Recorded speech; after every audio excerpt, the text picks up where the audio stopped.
Hello, everybody, and welcome to another Smart Home Choice podcast. My name is Gary Hibbert, and on this call, I got a chance to sit down with the CEO and founder of this really cool company called Neighbourly. And my guest today is Lenz.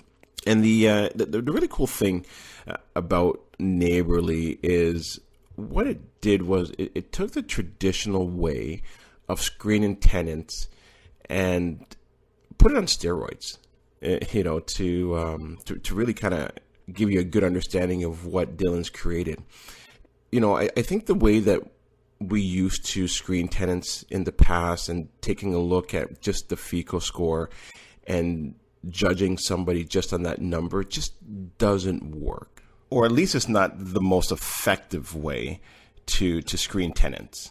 And what Neighbourly did was they actually took a look at not just the score, but it took a look at that individual and really kind of said, okay, based on their finances, based on where they currently live, and if they have a car and social media and a whole bunch of other things, and put it into this very easy to read report, then spit out a percentage based out of 100 and said, here is what this person or this family really looks like. So what I'll do is I'll let you guys listen to this podcast and, you be the judge. But I can tell you, I'm sold on it. I think it makes a lot of sense. And I think this is going to change the way that us as investors, screen tenants. And it makes it really a lot easier for us. So sit back, relax, and enjoy this month's podcast, and I will talk to you guys soon. Yeah, it's great. Thanks for having me. Yeah, no problem. So listen, why don't we kind of jump right into it, and if you can maybe just tell us and the listeners a little bit more about yourself, your background, and why you guys started Neighbourly. Absolutely, yeah. So really quickly, just kind of an overview on what Neighbourly is. Neighbourly is a new kind of credit bureau that is really focusing on changing how traditional credit reports and credit scores work, specifically around the rental housing industry. And right now, we're really focused towards the tenant screening market. The company really started when I was a landlord. So my background is computer science and technology. I built 2 technology companies previously, and when I sold the second company, my wife and I decided to invest in some real estate out in British Columbia. We had this kind of plan that we were going to go and travel the world and have this residual income that was going to allow us to basically retire a little earlier than we hoped. And so we ended up renting it out. We thought that everything was good. We could go and plan this motorcycle trip down to Mexico. And a week into the trip, we, find that the tenant ends up defaulting on their rent. We came back. We had to deal with that, obviously, and so we didn't have a property manager, and we started going through that process, and it ended up taking us 4 months to evict them. It cost us $22,000 in unpaid rent, eviction fees, legal fees, and property damage. And then during that process, we actually learned from the government, when we went through the hearing process to get the writ of eviction, that the person had been doing this for the last 2-3 years. Every 6 months they would be evicted, and there was no way for us to be able to see that as the landlord who took them the next time.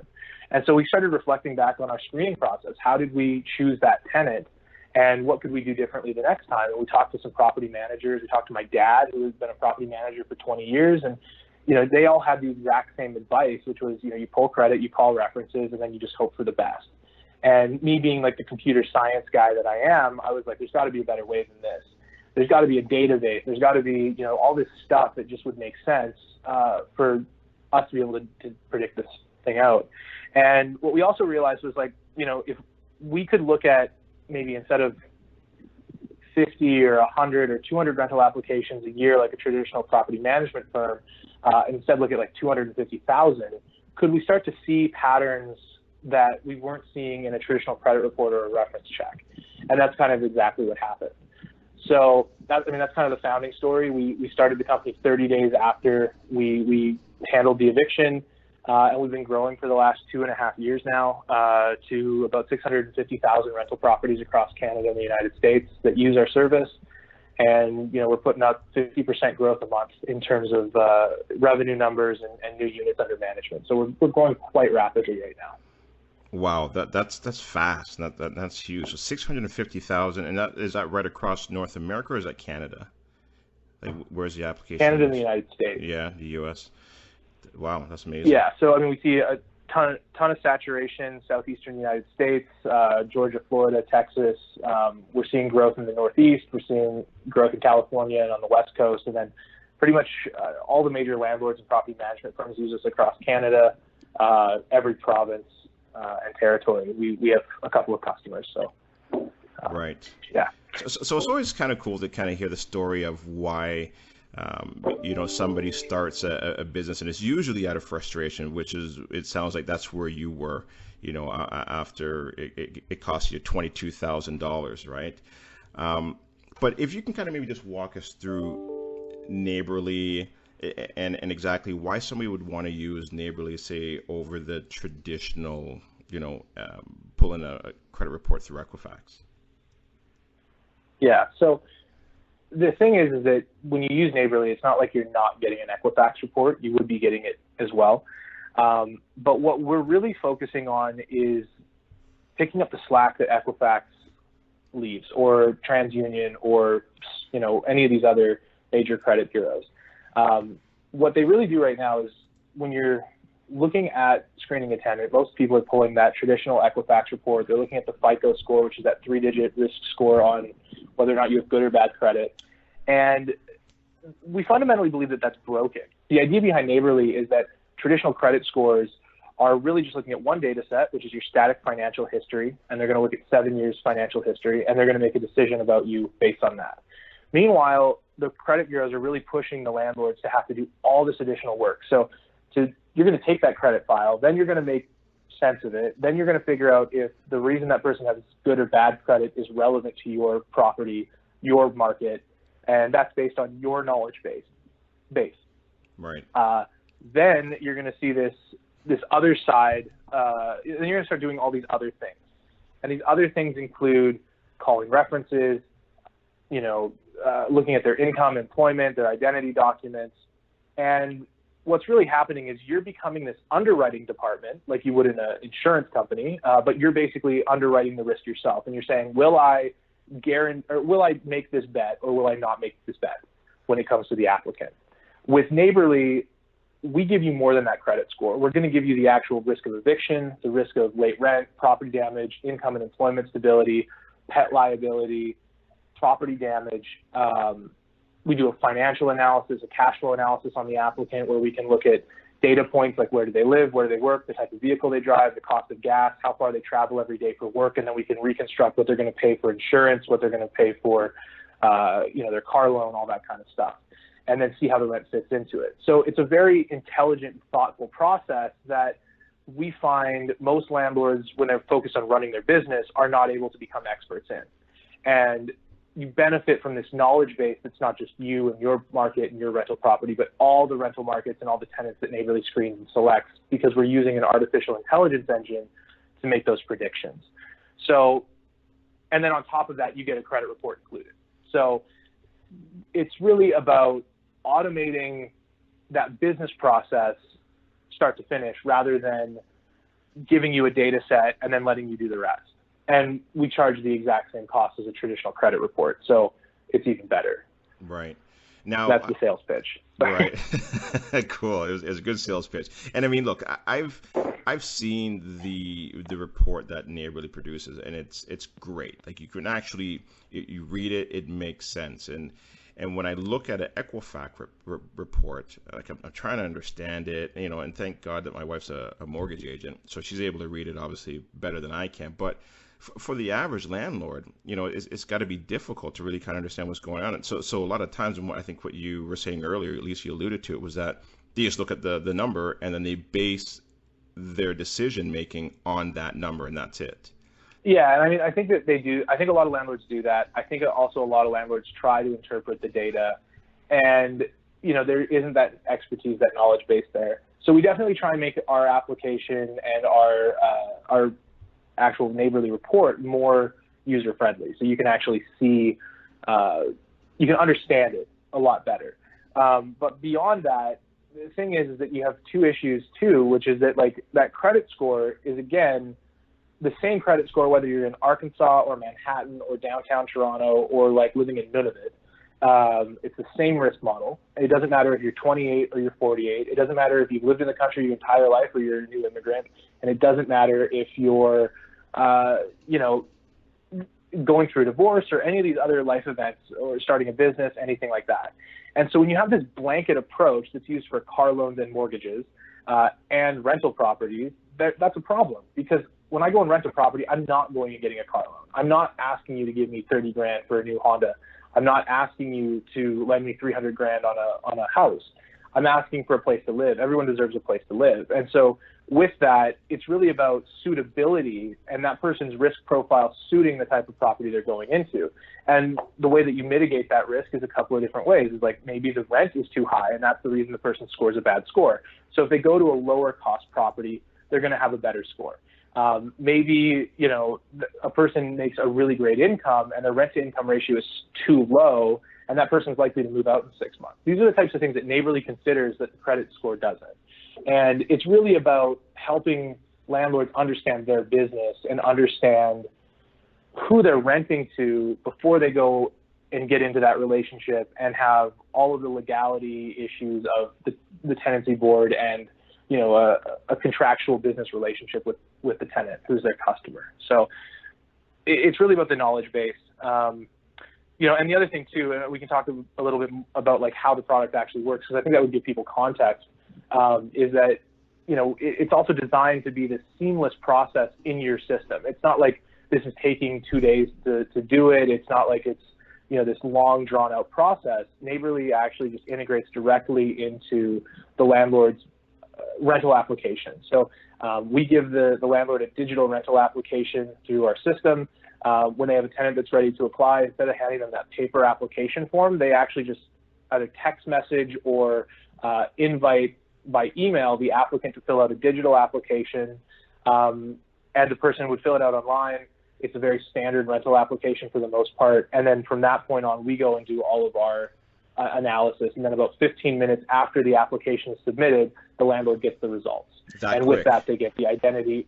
Yeah, and it's 7 days a week. So they get identity, income, employment verification. They get the full analysis. They get the credit file.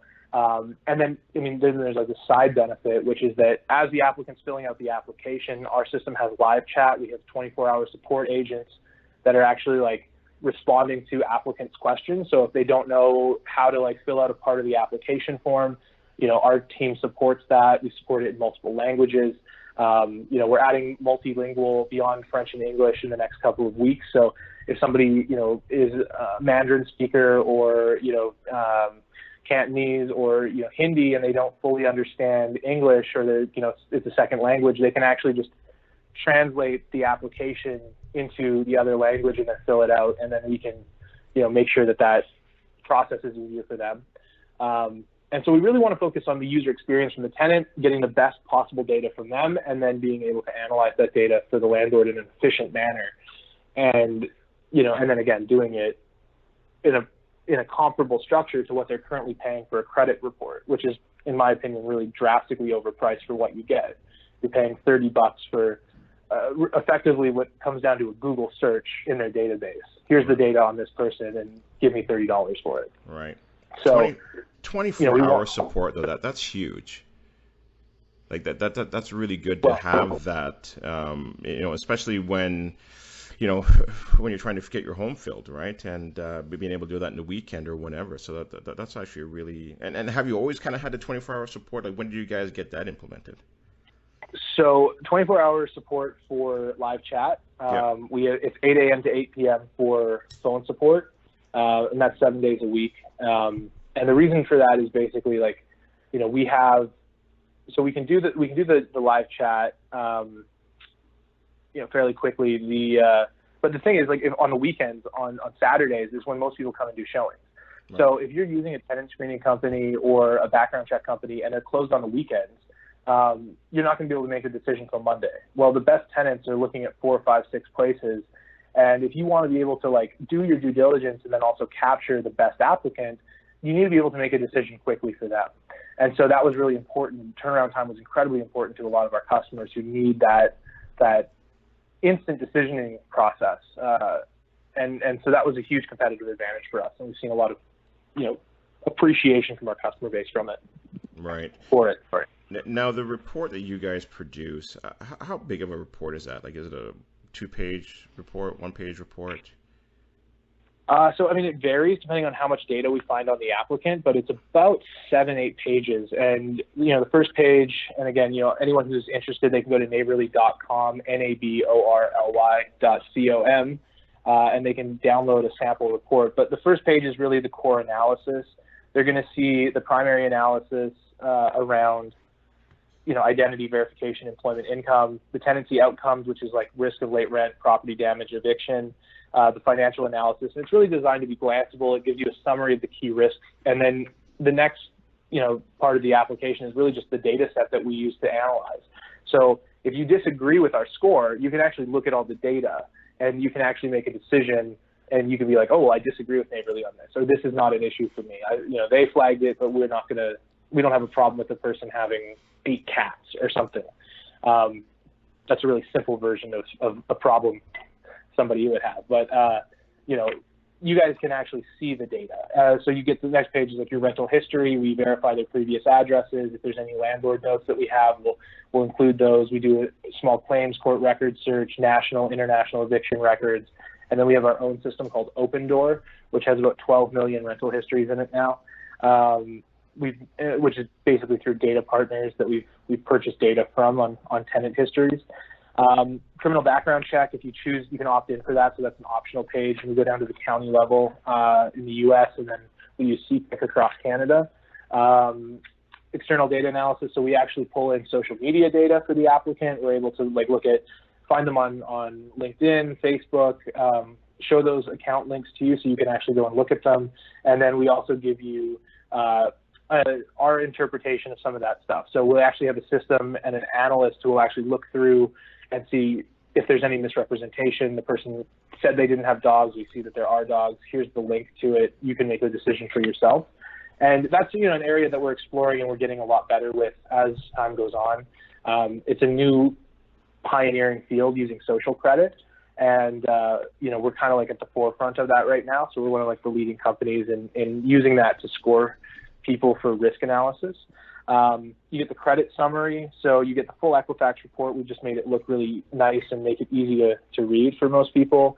And then you go through their application, and you can actually see all their application filled out. It populates onto a nice PDF. Their signature is a digital signature online, and then gets transferred over. So, you can actually have this for your records, and then you get their photo ID, their proof of income document, everything nice and attached. So the idea is that with Neighbourly, we're really automating your decisioning process or your due diligence process. So when you send that application out, you can actually see if they've opened it, you can see if they've started it, all on your dashboard.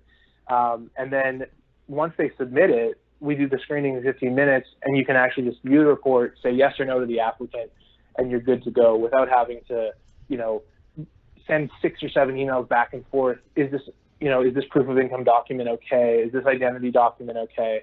Oh, I really need you to go get a letter from your employer. Neighbourly deals with all of that for you and manages that entire process. So that's kind of the core benefit to it. Yeah, that's really good. And the one thing that you touched on as well too in there, there was a lot of great information, but I like the social media part of it. And because a lot of times, they'll say on there that they don't have any pets or dog or cat or whatever it may be, and then you see them on their Facebook, cuddling up with a dog, right, in their, on their couch. So yeah, that's really good. And the thing with that too, yeah. So the thing with social media, that's something that I think gets very confused for a lot of people. There's tenants who are like, oh, are you invading my privacy? The thing is, all this information is publicly available, and most good landlords are already searching these people online. Yep. The difference is that we're not biased. So we're not emotionally attached to the property the way the landlord is. When we see that data, we're not going to see a photo of you as a tenant. If tenants are applying and there's photos of them on Facebook with a couple of beers in their hand, and they're in Cabo for a weekend with their friends when they're in university, we're not going to say, okay, that is a slag. That person's a partier. You shouldn't rent to them. That doesn't go into our system. We contextualize it. So we're looking for misrepresentation. Does this person actually live where they say they live? Somebody says they live in Hamilton, Ontario, and we actually find out that like every photo they've taken for the last 2 years puts them out in Oshawa. Well, why is there that discrepancy? And so we do that kind of stuff really to detect fraud and to really just see if there's consistency in the data that they're giving us and the information that they're providing, and then how we're interpreting that data, and not, in any way, trying to violate people's privacy. In fact, we want to really accentuate that. It's a huge part of our promise to tenants, because half the people at my company are lifelong tenants. We've really been trying to be considerate of how the tenant experiences the application process and how they interact with their landlord. So, these people who are traditionally marginalized by having no credit or very low credit scores, all of a sudden can get a great Neighbourly score, because we're not just looking at that one financial data set. We're looking at their entire life in context and saying, you know what, it's okay you had bad credit. We understand people go through divorces all the time. You've got a great job. We can verify your income and employment, and everything else checks out. You can actually get a good score. And at the same time, we have a cultural anthropologist who's been working with us since day one to basically make sure that there's been no discrimination against protected groups, to make sure that we're fully compliant with FCRA and PIPEDA, and with other human rights legislation around fair housing. We do everything we can to not only meet those standards, but exceed them, so that our algorithms are not biasing specific groups the way that credit has traditionally. Right. Now, I want to kind of maybe swing it to the other side now. So let's say now if I'm a tenant and maybe I don't have a good credit score, or maybe I'm new to the country and I don't have a credit history at all. Could Neighbourly help me? Absolutely, yeah. So that's the difference with us and traditional credit bureaus, because we are a credit bureau. But because we can look at non-structured data sets and create scores with an absent data set, meaning you don't have any credit history, we can still score you accurately. So the example I like to pull is we have a lot of accounts out in Windsor, Ontario, and there's been a lot of Syrian refugees who've actually moved to the Windsor area. Those people don't have any credit history. They have no references to call, no landlords to call, and we've been able to generate risk analysis on them using these new techniques like social media data and other stuff, and we've been able to accurately predict what's going on, and we've been able to do this for the last year and a half, and we're happy to say that they're actually really good tenants, and we were right with our analysis. But for them, they have the opportunity to go into a regular application pipeline into a building, into a landlord's business, and the landlord's able to actually learn as much as they can about that person. They can actually verify their some of the information that they need to be able to confidently make that decision. And that's really important for, both the tenant and the landlord. And then the second side of Neighbourly is that we do have this really strong partnership with Equifax, where if the tenant is actually paying their rent and there are no issues, landlords can report both positive and negative issues through Neighbourly's reporting system. And if there are no issues, then the person actually builds credit by paying their rent. And we're the first company in Canada to actually allow tenants to do that, which is, I think, a huge thing for Canadian renters. Yeah, no, absolutely.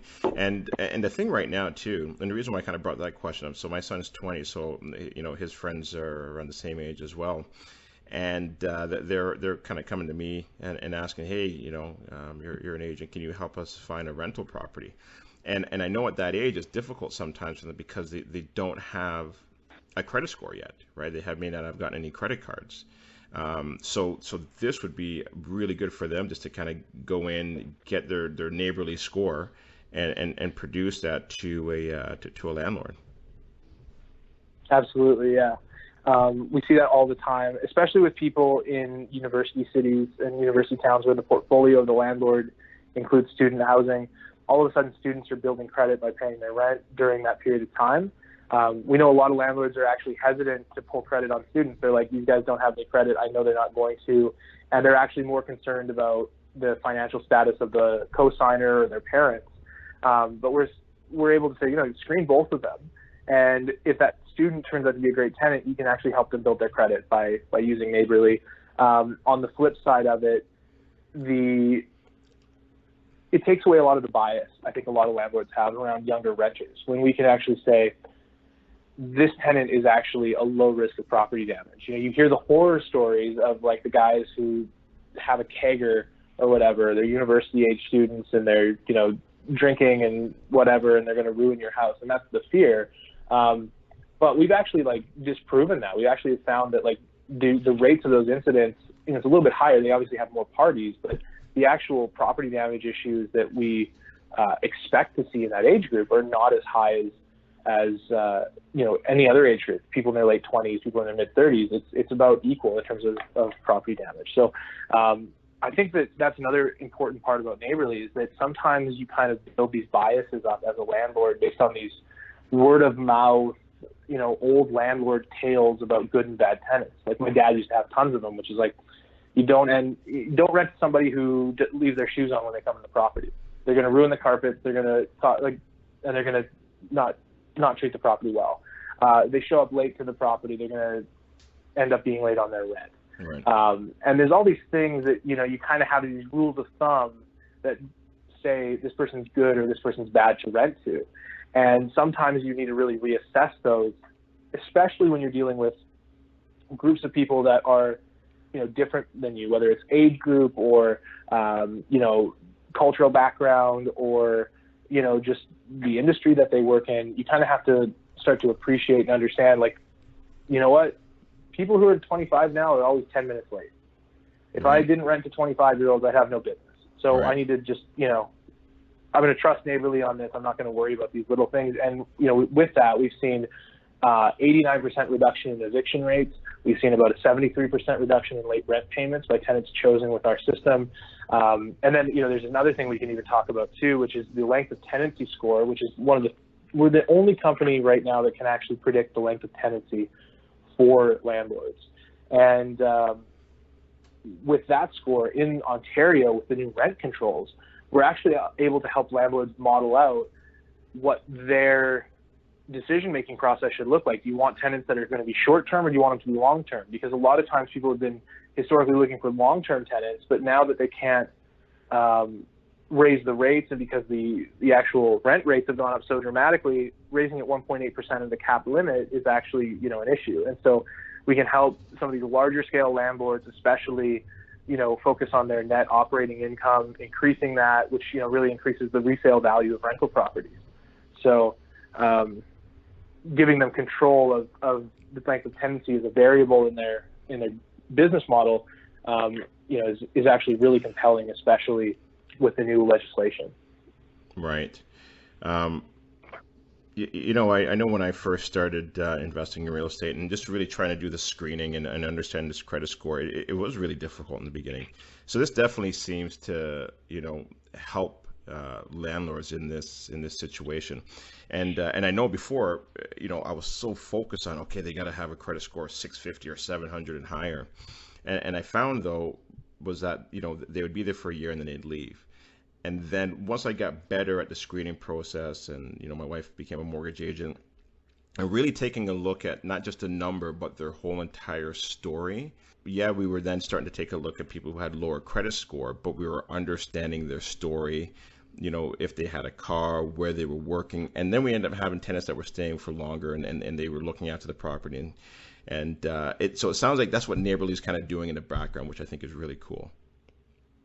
Yeah, and I think that, that's part of it. The thing too is that's every landlord, has those, a lot of it's really logic, right? You're going to have those types of things. If you think about it for 15 minutes, that makes sense. Well, this person can have a lower rent to income ratio, or this person can have a higher rent income ratio because they don't own a car and they live downtown. that kind of stuff makes sense. But where we really excel is we have the knowledge base of saying, this is what a good tenant looks like in this neighborhood at this time. This is what a rent-to-income ratio looks like that's good in this neighborhood at this time.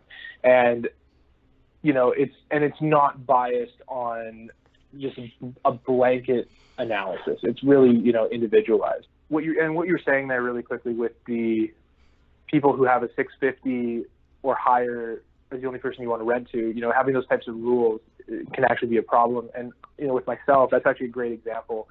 So I started the business 3 years ago now, 2.5 years ago now, and we've been growing incredibly fast. And with that, when we had new sales guys, well, they need credit cards. When we take a new office lease, we've moved offices 3 times in the last 18 months.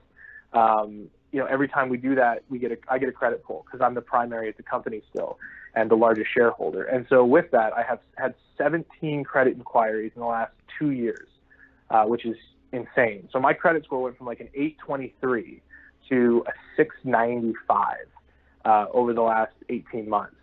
And in my building, where I'm actually on the board of my condo, they've implemented a credit blanket score for new people leasing in our building, which is 750, which means that I can't even rent in my own building anymore because of that blanket understanding of how credit should be working and how it should represent the people that live somewhere. But I've never missed a payment in my life. I've never defaulted on my rent. I've never been evicted. And I have enough capital, personally to be able to pay my mortgage for a year without working. But credit does not take that into account. What they're going to look at is this guy has taken out 4 different utility accounts across the Toronto area and 1 in San Francisco. He's taken out 4 different credit cards for his sales staff.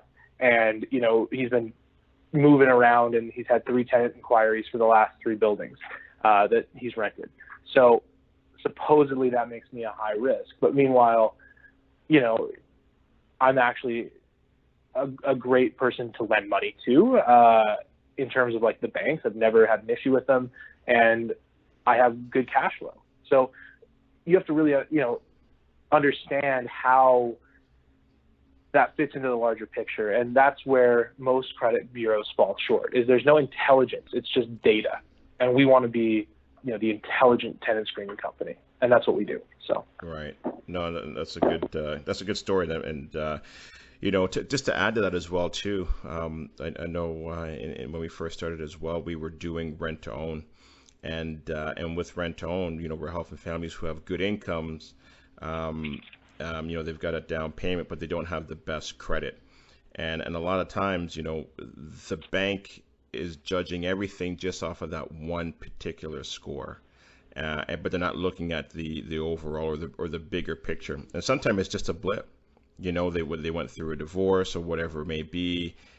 Things kind of fell behind just for a couple months, and they're and they're still fine. But nope, sorry, you're no longer in the runnings for 3+ years. So I'm glad you actually came up with Neighbourly, because I think it's a really good tool. Yeah. So that's great. Absolutely. Well, I appreciate that. Yeah. I want to add one comment to that, which is, sure. I think you're converted, and obviously our goal is to get everyone thinking this way. But when the portrait of what a good borrower should look like no longer looks like anybody in the market, that means we need to change. We need to change how we're doing things. And so when credit hasn't changed since the 1980s, the credit scores designed on these, 1980s high interest rate credit risk models, and, not really understanding how most people carry credit card debt, most people have high debt ratios, most people have student loans now. All of this stuff is new. And when consumer behavior and the economy changes, so should our credit risk analysis. I mean, we do that with our housing, we do that with mortgages. Why are we not doing that with tenant screening? Why are we not doing that with credit scores? And that's kind of, the philosophy behind it. And so for us, looking at that whole picture, understanding the context, asking and answering the right questions is really the definitive difference. And just there's like a fun stat. It's not fun. It's an unfortunate stat that I kind of have in that we've researched. 67% of people under the age of 35 have subprime credit scores in Canada. So under a score of 600. Less than 4% of people will actually miss a rent payment and be evicted across Canada, no matter how bad the market is. It's not an accurate depiction of risk. It isn't, and I 100% agree with you on that. And I'll give you one quick other little story as well too. I've got a tenant that is in one of my properties. He's been there now for almost 3 years. He has the worst score out of all my tenants. Okay, I'm not going to say any names, obviously, but by far he is the best tenant. It was just because, again, some issues that he went through. His wife, fell sick. He's got his own business. He's got a property down in Florida, and if it wasn't for us to do the additional legwork and to look into him and his wife a little bit further, who knows? He could, he was only getting really crappy places, just because how bad his credit score was. But he's not a lower scale tenant by any means. You know what I mean? So I agree with you. I think the whole system has to change, right? And I'm looking at the report right now where you see a Neighbourly score of 80. It's like out of 100%, and that's what it should be, as opposed to just that FICO score of 550 or whatever it may be. Yeah, like what does it mean when you have an 853? Like what does that mean? I know that's part of it too. I think I'll make kind of one last comment. In terms of promoting Neighbourly, I guess. Obviously we want to just educate people here, but we know there's so many landlords who are probably listening to this right now, and they're going to say, you know what, I totally agree with both of you guys. Credit is not a great tool. We use it sparingly, but I'm smart. I go and I know exactly how to use credit, and I know it's not the full story. And I don't need Neighbourly, or I don't need a tenant screening provider. And you know what? That might be the case. I know so many landlords who have like a perfect track record of choosing good tenants. But the thing is that that's usually luck more than skill. And even if it is skill, I think that it's worthwhile when you're looking at a property, or you're looking at your rental property, and say the average rent is $2,000 a month now in the GTA. Well, for $2,000, you think $24,000 of revenue for your business. You can buy a Neighbourly report on a tenant for $30. And if you've got a lot of properties, we'll give you a discount on top of that. But for $30, you can actually see not just their credit file, but all of this other information. And you can actually look at the data and see the actual information that you're spending all this time and effort trying to figure out on your own. And when you're looking at it that way, a $30 investment in that double check to protect $24,000 in revenue, it's just a smart decision. It's not, you can be right, you can have a great process already, but going and double checking for $30 to protect that amount of revenue today in the GTA is just it makes sense. I've not actually heard a legitimate argument against that. So keep that in mind. That's kind of my opinion on that. Yeah, so. For sure. What about references? Do you guys call references? We do for employers most of the time. Okay. We have another system that we've been working on for how we contact landlords, where the issue that we found with landlords, we did 27,000 phone calls last year on reference calls to landlords. The problem we found was that almost every single one of those landlords had something positive to say, because people don't typically list people that give bad information or are going to say bad things about them. And what we found was that the problem was that, first of all, if you're looking at from a logic perspective in terms of data analysis, if you're looking at a piece of information and you're going to add another piece of information and that's going to change your opinion, and you know already that there's a 98% chance that next piece of data is positive, you can just assume that it's going to be positive for everybody and then start looking at more relevant data. because if everybody's references are going to say good things about them, does it really matter? Occasionally you find something interesting, but also you find a huge number of people that will actually lie about the reference. It wasn't their landlord. And how do we know as, you know, a third-party company that that was the person that they rented from and it wasn't their brother-in-law that they listed on there? So what we're doing is really focusing on having a reporting system that is based on our record system, where when you rent to a tenant, you can review them afterwards. The data is verified by us. We've seen the lease contract, or we've seen that this person has had that relationship between the landlord and the tenant, and it's verified. We will call references occasionally if we have to, but we mostly do it on the employment side. We usually use like the business number system through the credit industry and through the CRA in Canada, so we can actually just verify that person works there and how much they make. But in the other cases where maybe like they're working for a cash job or they're making tips or something like that, we'll actually have one of our team put a phone call out, and then we'll note anything that we see in that phone call. And that's, again, all included in the cost. Right. So. Okay. Now, does pulling a credit, affect a tenant's credit score? Because that's always something that tenants are always worried about, right? And maybe if you can kind of elaborate a little bit more on that, so, what could impact it and what doesn't. Yeah, so that's a great question. And there's a lot of people who don't fully understand that, so it's great that we brought that up. Whenever you look at somebody's credit, or a third party looks at somebody's credit file, it's registered as an inquiry. An inquiry only hurts you when you start to see a lot of inquiries. So if I get 5 inquiries in a week, then maybe my score goes down 5-6 points. If I get another 5 inquiries the next week, or 2 weeks later, it's going to continue to push the score down. The only way for somebody to view a credit file and it not affect their score is if the tenant themselves is looking at their credit file. That's the only way. And so there's this whole thing, is it a hard pull, is it a soft pull?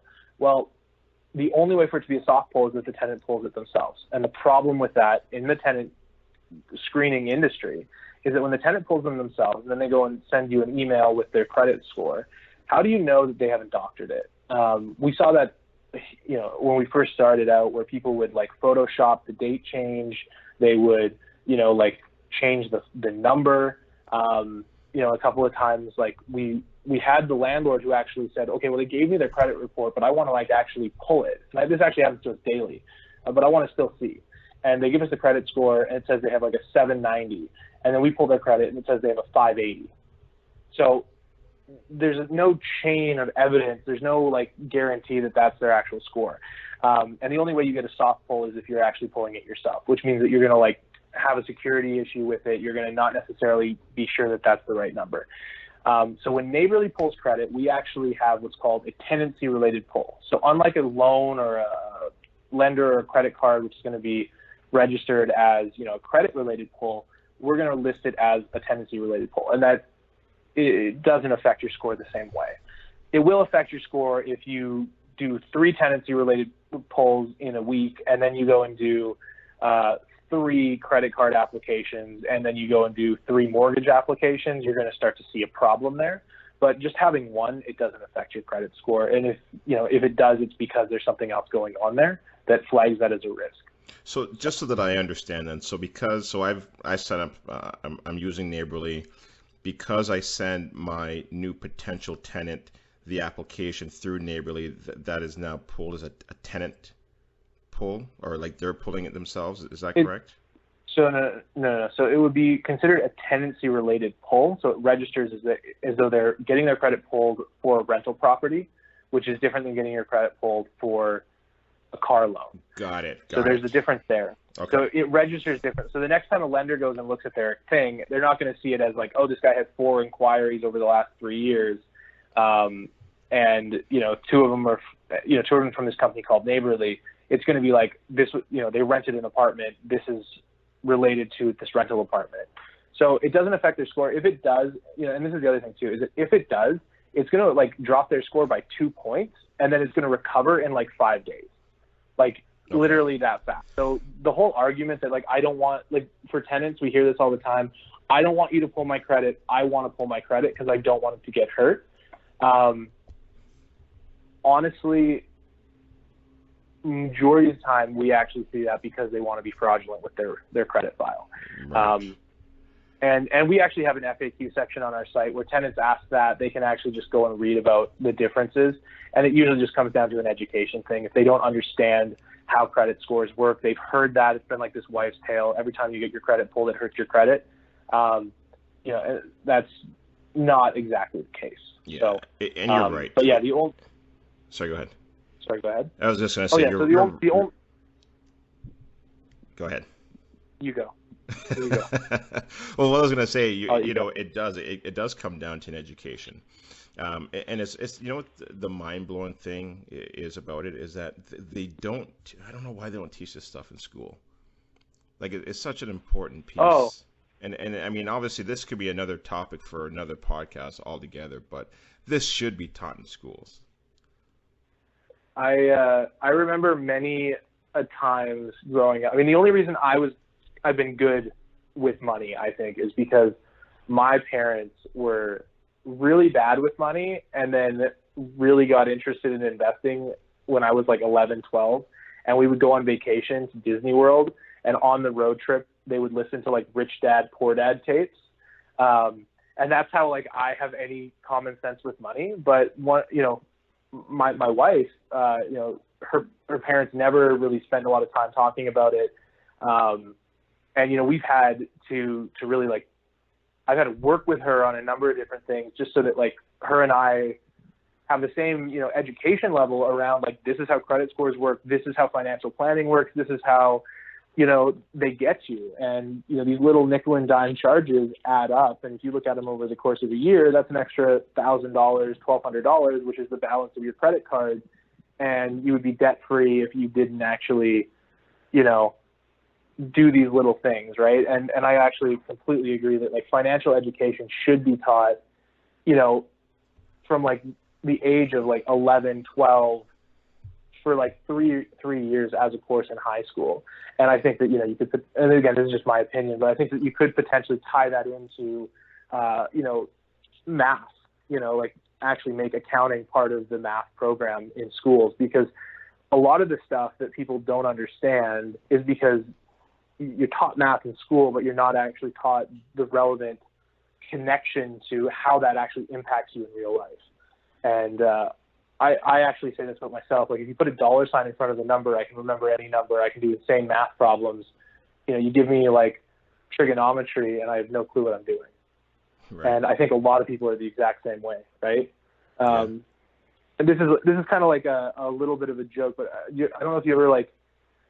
There's like a TV show, The Wire, or something like that. There's a character on The Wire, I think, who, like as soon as you started talking to him in terms of like drugs, he could do like insane math, but he could calculate, like a fifth of an ounce and stuff like that. One of the businesses that I actually had before this was I was in the pawnbroking and money lending industry, like check cashing businesses out in BC. I bought a couple of them and built them up. And, I would have guys that came in that were like, street level drug dealers trying to, get cash loans on jewelry and stuff like that. And they could do insane math when it came to selling marijuana. You couldn't help them, if you talked about interest rates, like right. They wouldn't even understand it. Right. And I think that like having, that translate, again, this is all just personal opinion, but having context and understanding context is so important to how so many people learn, that we would probably solve a huge number of issues that we see right now in terms of financial planning and debt issues in the country and whatever, if we actually had that education level. Yeah. But I agree. Yeah, 100%. And I know it sounds like we're getting off topic, but I still think it's an important topic because it does come back to that credit score, right? And it is sad that these kids are going from high school into college or university and have no clue what a credit score is. But on the first day, they're given credit cards I'm not sure how that works, you know. Well, But yeah, and I think that when you look at like the person who does have, people who have traditionally good credit scores, it tends to be these people who are not in transitionary periods, who work in the finance industry. And it's because they have the knowledge base to be able to say, this is how you build credit and this is how you can actually establish yourself. And so one of our long-term goals as a company is actually to start using the new technology we've developed around credit scoring into new and developing countries. So we have an account in Colombia, and in Colombia, only like 14% of people have any credit history. So with Neighbourly, one of the things we're planning on doing is, rolling out credit scoring using like telecommunications data and these other things, where we can actually provide microloans. This is not through our core business, but through our partners, providing microloans to these developing countries, because by having credit, that's the difference between poverty and success, is actually being able to access capital when times are tough. And often, the most marginalized groups are the people that don't actually have access to capital, and they pay the highest interest rates, they pay the most in fees and all that kind of stuff. While, Scotiabank gives me my account for free and, will do anything they can to keep my business. And again, that's more like social commentary from me, but I think that when you look at credit scores in the global landscape, maybe Neighbourly right now is screening tenants, but our long-term vision is could we solve some of these bigger issues around global financial markets, credit, poverty, and the stuff that happens because of that. So right, and that was really kind of leading to my next question was, what are the big plans for Neighbourly? And I guess you kind of answered it there. Is there anything else that you see on the horizon? Yeah, so that's the big vision. Over the next year, we're going to be the next 3 months, we're going to be adding a commercial screening algorithm. So right now we focus on residential rentals. We're adding a commercial leasing analysis, which will look more at the business, the logistics of, how that business is likely to function in that location. So if you're trying to open a sushi restaurant in downtown Toronto, we would start looking at where's the nearest sushi restaurant? Where's the nearest other restaurant? What's the foot traffic like? That sort of stuff to help understand those types of decisions better. We're working with a couple of major real estate investment partners in the GTA. So that's coming up this year. We eventually plan to build a risk analysis model for the rent-to-own industry. So calculating how rent-to-own scores work, and then also potentially mortgages. So our core focus right now is really around real estate, because that's what we know best. And then eventually just applying the technology into those new fields, like can we do credit lending? Can we do micro loans, that sort of stuff, and be able to generate accurate risk. That's great. And listen, I'd like to sit down with you maybe in the near future, just in regards to the rent-to-own, because we do have another side of Smart Home Choice, which is rent-to-own today, where we focus on that aspect as well too. So it'd be great to kind of understand what you're doing there and how we can incorporate that into our business. Well, and the process for that is we'd actually love to talk to you, because the way we build our model is always based on talking to people that are doing it successfully and learning how they're doing it, and then seeing if we can use a computer to optimize that in any way, or add value in terms of what that decision-making process looks like. So absolutely. Yeah, great, perfect. So listen, thank you so much for sitting down with me today and sharing your wealth of knowledge. I think the listeners are going to get a ton of information out of this.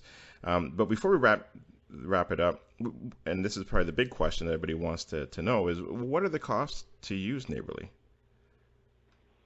So if you're, let's say, an independent landlord with 2-3 rental properties, you're going to basically have a pretty standard account.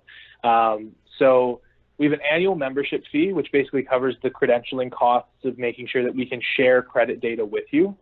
Because we are in a regulated industry, we need to basically make sure we know who you are, and we need to make sure that relationship is properly conducted with the regulation bureaus, right? So we have to file an application with them and all that kind of stuff. So $50 is the annual membership. And then we charge $30 and $50 for our screening products. $50 is the basic, which includes a full credit report and then all of our risk analysis,